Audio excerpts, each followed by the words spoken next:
Coming into this fight, I think it's safe to say that no one believed you could win. We saw the odds go against you 600, 700, 800 to 1, and you just pulled off a massive upset. How did you do it? God did. God did, God did. Look at everything that God did. You better believe He's got this. Take a look around, can you believe what God did? God did. Look at everything that God did. Can you believe what God did it? And I know He will do it. God and a good friend. I got His love to the very end.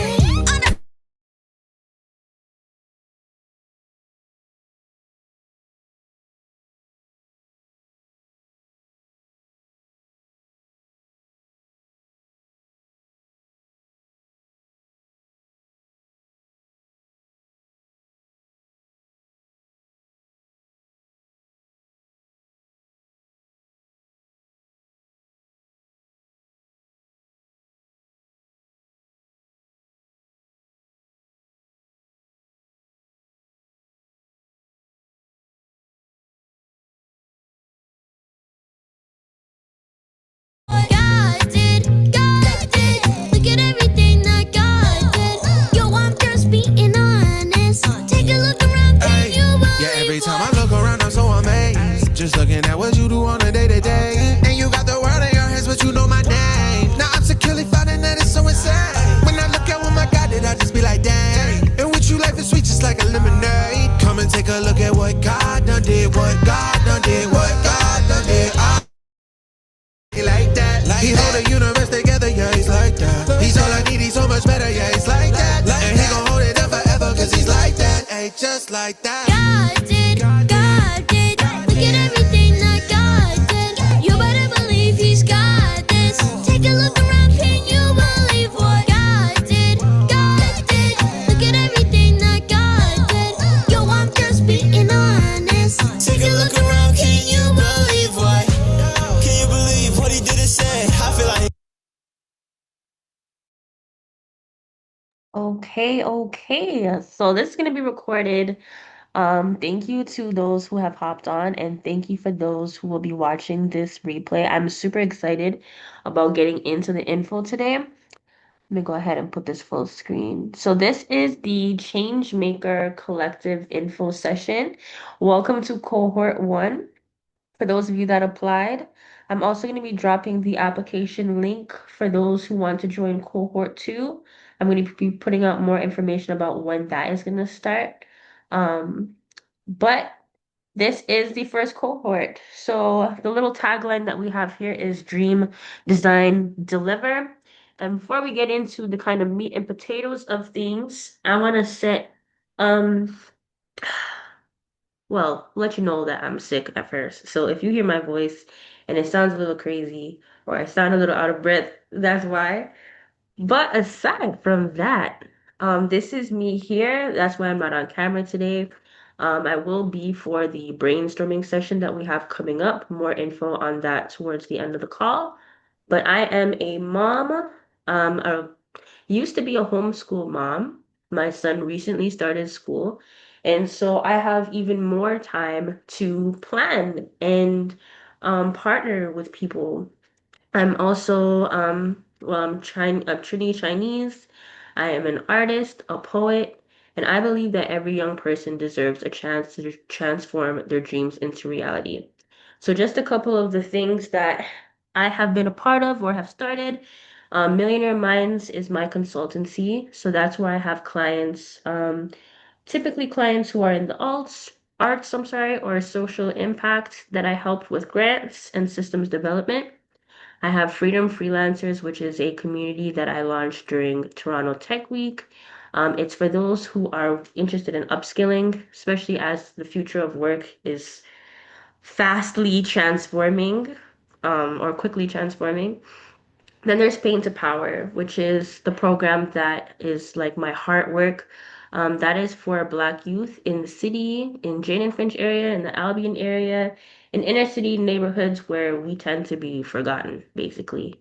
and it's kind of a combination of Millionaire Minds and Freedom Freelancers. It's teaching Black youth future of work and transferable skills, giving them access to community as well as grants and systems development so that they can build out their careers and have sustainable lives while not having to die to do so. Because I don't believe that you should have to die to make a living. So yeah, moving on to what I have my success with grants so far. So every big dream starts with a small step. So my first grant ever was $1,000. It's not the $1,000 Helping Hands one that you see here. These are only a few of the ones that I've been great or blessed enough to receive. But the very first one that I received was through an accelerator.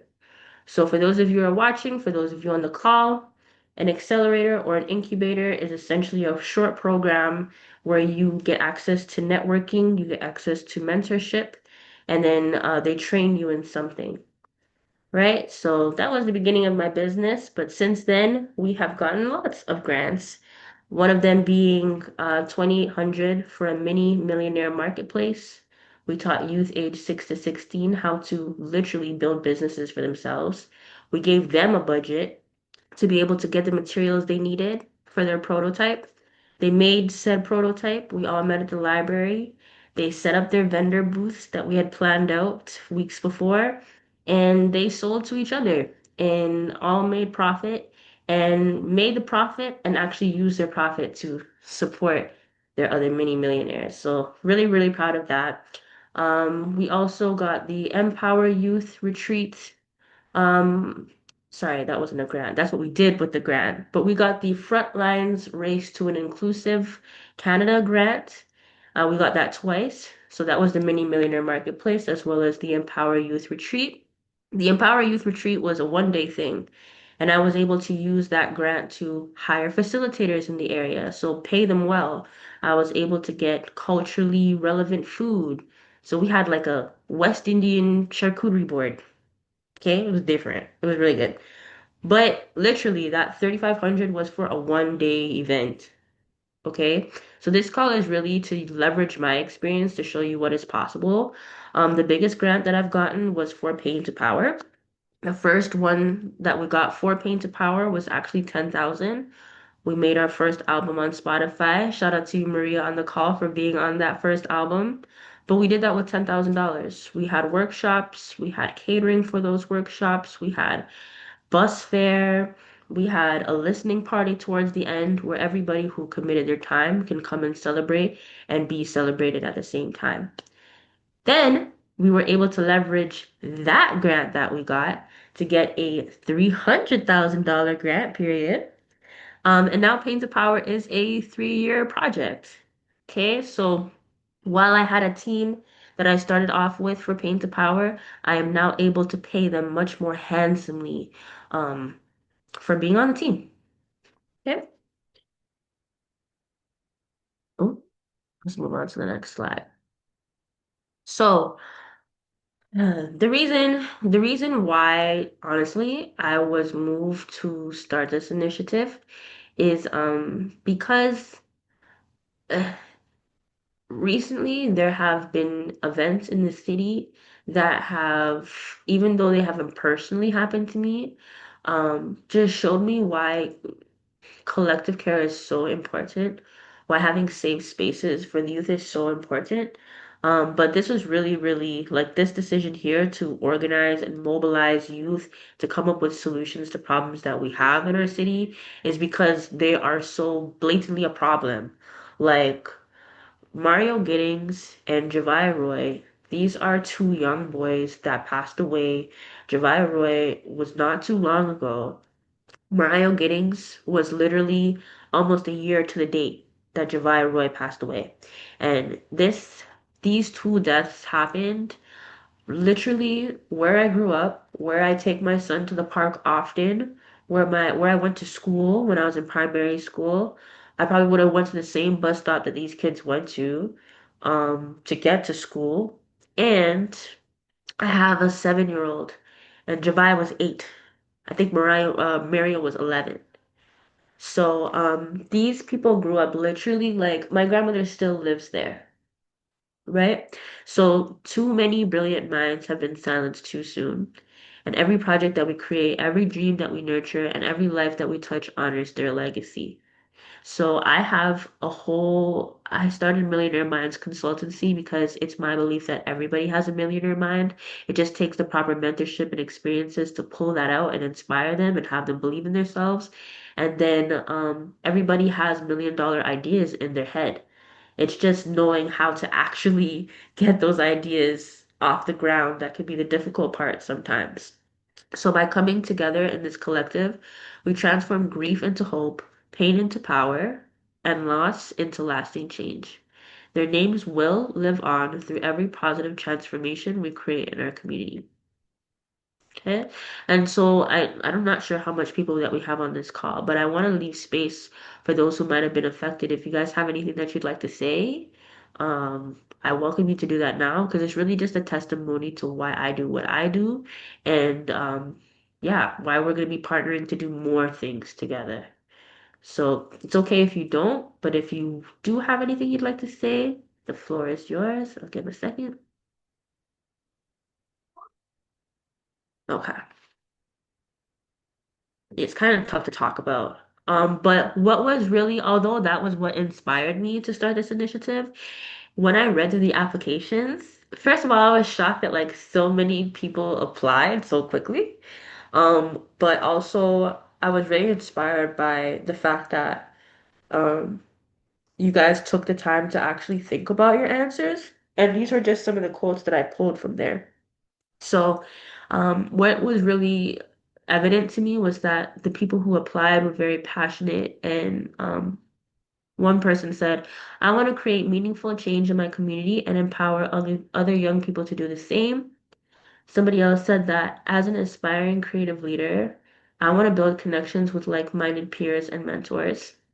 The last one said, networking and creating something better than the past is the goal. So these words capture the heart of why we're here, to build bridges, create opportunities, and design a future where every young person can thrive. So there was also some questions on there that spoke about what your skills are, what you'd like to bring to the table, and some common things that I've seen, because everybody's different. But these were some common things that I've seen. So causes that drive us, I seen mental health as a common theme, arts and culture. So mental health being that we create safe spaces for healing and growth. Arts and culture is celebrating our stories through creative expression. Youth empowerment, building leadership in the next generation. And the skills that you guys bring, I've seen project planning, event coordination, digital outreach. These skills are all very pertinent and necessary when I'm planning community programs. So if you guys have these skills, you guys will be a great asset to the Changemaker Collective. Now, the Changemaker Collective, to be clear, is the name of like the overarching group of us all, so all of the cohorts, but each cohort is going to have the chance to come up with a name for your grassroots group. Um, so when you're applying, this is the name that will show up on websites. This is the name that they'll address you as, right? So it's something that'll stick if you're looking to do these projects. So I really want you to take the time to think about what that name would be. Okay, we're not going to necessarily think of that name right now, because I want to give you guys a chance to think about what that might be. Right. So, a philosophy that I pretty much operate from my consultancy to the community that I built all the way down to the programs that I run is Ikigai. So, some of you might be familiar already because some of you guys already read the book. Shout outs to you. But if you haven't, still shout outs to you. Completely cool. It is built up of four things. Okay, so what the world needs, what you love, what you're good at. There's actually a circle missing. The other one is what you can be paid for. Because this little image is good and dandy, but if we can't survive, then we're dying to make a living, right? And we don't want to do that. That causes a whole bunch of other issues like health issues and burnout, and us needing to go to the mental health programs, right? So Ikigai, again, is four parts. It's what the world needs, what you love, what you are good at, and what you can be paid for. Okay? That allows you to have your vocation, your mission, and your passion all aligned to create Ikigai. And then Iki, it's a Japanese philosophy. So it means, when you break it down, Iki means life and Gai means worth. So typically when people feel like they're in the rat race and they're burnt out and they hate being at work is because they're not fulfilling their Ikigai, and where they are is not where they're supposed to be. So I have experience with that, not operating in my Ikigai, and that's when I worked at the hospital. And I hated it. I hated it so much that I quit on my birthday, right? I knew that my destiny wasn't behind a desk. I think it's completely fine to be behind a desk because you can leverage these things for the things that you do that are pertinent to your Ikigai. So I used to be a person who hated jobs. I don't hate jobs anymore. I feel like they could be something almost like a grant that funds your purpose. Okay? So moving on to a little quick activity. Maria, is it we can do the exercise. I'm not sure if anybody else hopped on, but since I can't see the chat, you'll have to unmute yourselves, whosoever is here. And then if you're watching this replay, feel free to drop in the chat, not in the chat, in the comments. If you had $5,000 and 24 hours, what would you do for your community? So take a moment to dream big, and then I'd like for you to share your wildest, most impactful idea, either in the chat there, that I won't be able to see until after, the comments, or think about it for a moment, and then you can unmute your mic. So Maria, Yep. Yep. um, Yep. Yep. I'm I'm gonna give you like a, unless you thought of something already, right? And we're gonna be having a, this is a perfect time to say that we're gonna be having a brainstorming session next week, the same time, 7 p.m. That's when we're gonna be actually brainstorming ideas for a grant that's due on the 30th. So this is just a practice exercise for when we're doing the real brainstorming next week. But if you had $5,000 and 24 hours, what would you do for your community? Maria, do you have any ideas? I know you do a lot of work in community, and your answer was very nice to read. But do you have any idea what you would do? Um, yeah, I think on the spot, I only had 24 hours. Um, well, since it's like back to school season right now, Yeah, maybe like, get some like, really nice backpacks and materials and make like get the backpacks and fill them up with school supplies. So yeah, like pens, highlighters, netbook, or like notebooks, maybe a new yeah, lunch bag and a matching lunch bag and a backpack for kids, maybe in an underserved community or area. Uh, yeah. but yeah, I think that's something that comes to mind off the bat. Yeah. No, that's a, and then look how many back to school drives there are. Like my son has four backpacks off the strength that there was so many events for back to school, right? And some people bootstrap. Bootstrap meaning if they have a back to school event, they're paying for all the backpacks. Another way to sponsor events like that is through sponsorship. So some people write to Walmart or Staples or wheresoever has an abundance of bags, and then they write a letter or a proposal and they say, look, we have this group of students. It would benefit them because it would benefit you because, right? But the good thing about grants is that it allows for us to not have to go in our pocket and bootstrap. And also too, you brought up a great point, Maria, and these are some of the things that we're gonna be, as we grow together, like I want to leverage a lot of the expertise that I've learned in grant management and project management, because you said it correct, Maria. Like sometimes the plan that you have for a grant is according to the season that you're in. So we're very much in back to school season, right? So if it was a grant, then we know that we already had the money and we had 24 hours, that would be a great idea, you know? And then like seeing as we're in September, um, according to when they say the grant would be released, you might start thinking about a Christmas drive or a toy drive, considering that it's almost the end of the year. So I really like the fact that you brought up something that was time relevant because when doing project management, that's the type of thing that you'd have to think of. If I'm planning, if I'm planning workshops for kids during school hours, what time are those workshops going to need to be so that people can actually show up? Or am I going to want to plan a summer program so that I don't have to worry about when youth might be available? So I really actually like that you brought that up.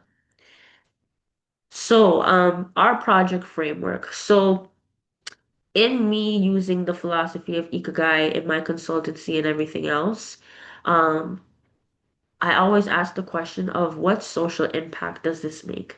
Because I think that if we're going to spend energy, um, and energy is a big thing. So the energy that we put out, we receive, right? So if we put out good, it's not to say that we're putting out good just so that we can get good, but it kind of, we know already that there's plenty of bad things in the world. So us operating in this way is kind of, to be honest, it's very helpful for if you're constantly being attacked by the bad things that are happening in the world, how do you mitigate your own mental health if you see all this stuff happening in the world and you feel powerless because you're not doing anything about it?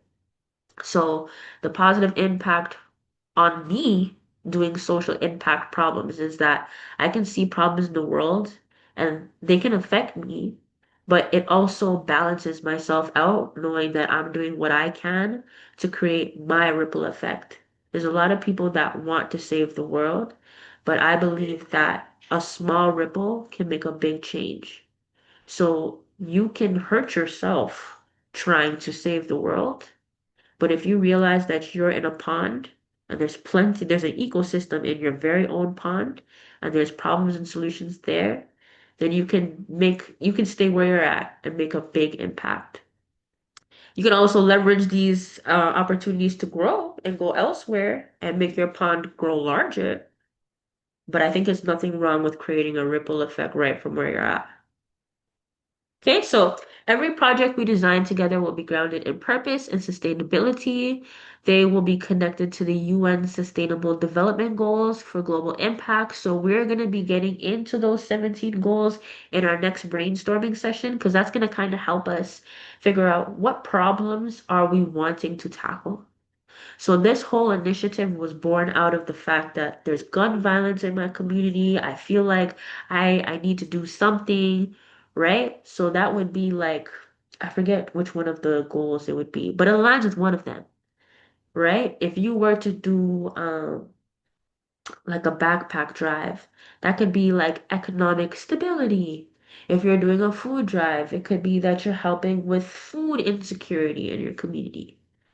Right? So we're gonna get more into the 17 social development goals next session. So we could really hone down on what topic are we focusing on for the grant that we're gonna be doing. So our next session, we're gonna brainstorm together. We're gonna be choosing the identity. So we're gonna be choosing a group name that reflects our values and visions. Then we're gonna take time to refine and develop an idea for this grant right here. So the first grant that we're going to be working on is the Glocal Micro Grant. So they give up to 5,000 in funding for community-driven projects. This grant is eligible for people 15 to 30 years old. I recently just turned 30 years old, but there's a lot of grants that are available for youth. So I really, really want to leverage these skills so that those of you who are still within that range can really take advantage of it. Um, Before you reach 30 and they're like, oh man, how come I didn't know about that? How come nobody told me? So can't say we didn't tell you, okay? So the Glocal Micro Grant is actually a grant that I've gotten before. That is where so we got 5,000, no, we got $1,000. And I was still actually very happy to get $1,000 because I was told by the Glocal team that a lot of people actually got $200. because they had limited funding by the time they got my application. And they said they loved the idea so much that we were at the top end of what people receive. So, that was good. But we did a drive for the unhoused in the city. So we went to the dollar store, we put together a whole bunch of care packages with toothbrushes, rags, soap, deodorant, right? And just talking about ripple effects that you can make in your own pond, right? Me as a homeschool mom, I was able to bring my son along with me through the entire process. So from the shopping all the way down to writing little affirmations in the bags. Um, then we all met up and then we all handed the stuff out. And like a lot of people who came to hand them out were on a volunteer basis. I think everybody was on a volunteer basis because of the limited budget that we had. But it was such an enriching experience, and like the value of that wasn't money, but it was like the conversations that we were having with the people and how happy they were and how you know that they might like have difficult times being outside, especially because it was cold at that time. But we knew that at least us being out there for the day changed their day. And that was a ripple effect. Sometimes we can't change somebody's whole world, but we can make their day. And it was really, really nice. So this is the grant that I think would be great to go for again. It is due September 30th. Um, Yeah, it has, we're gonna go over the type of projects that they fund next time, which will also help us come up with our idea. It is okay to do an idea more than once. Like, for example, I know organizations that do a back to school drive every year. So it's not that when you see a grant that you have to think of a new idea. If there's something that is impactful that you want to do on a recurring basis, that's fine. So if you guys come with a brainstorming thing and you say, you know what, I'd love to do a giveaway again.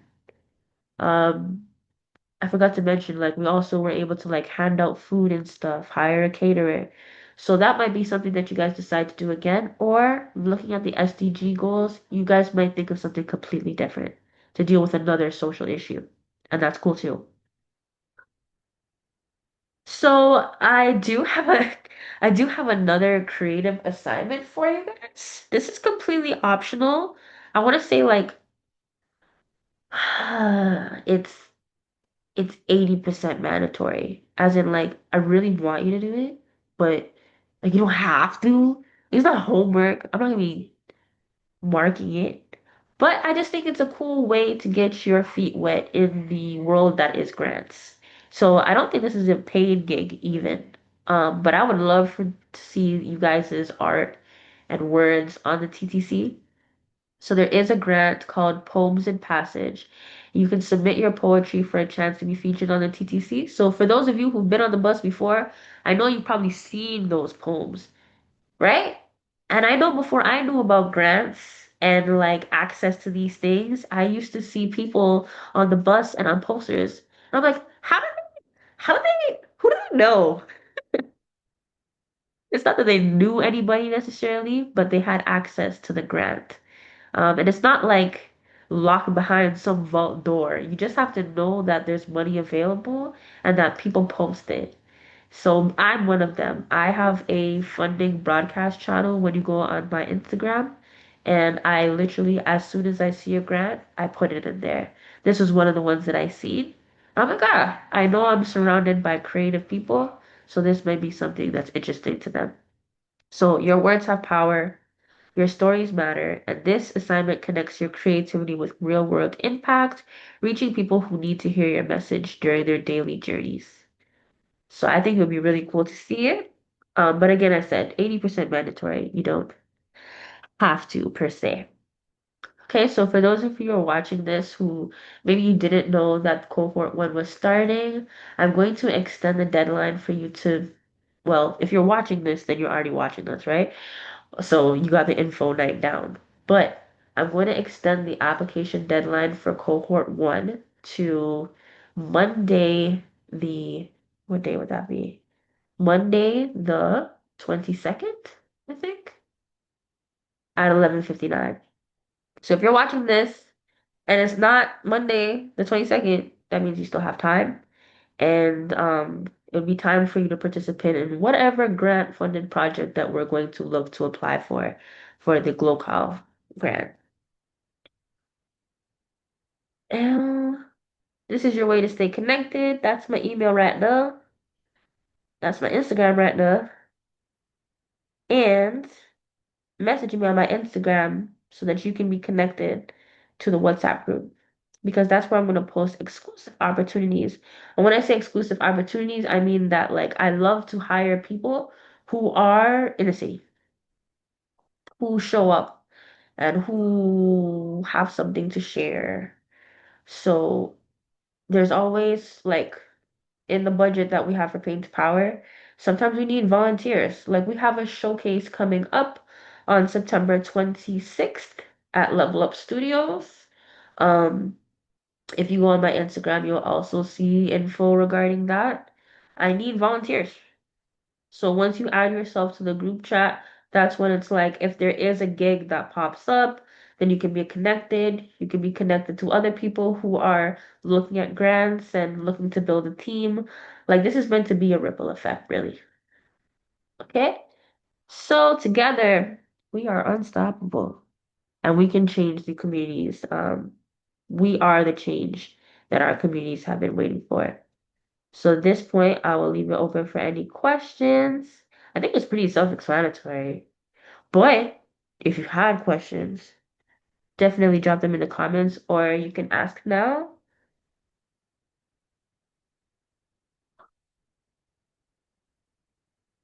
But if you ain't got no questions, then that's cool. I think I will play some music to close us out. Maria definitely text me. And that's it, that's all. Have a good day.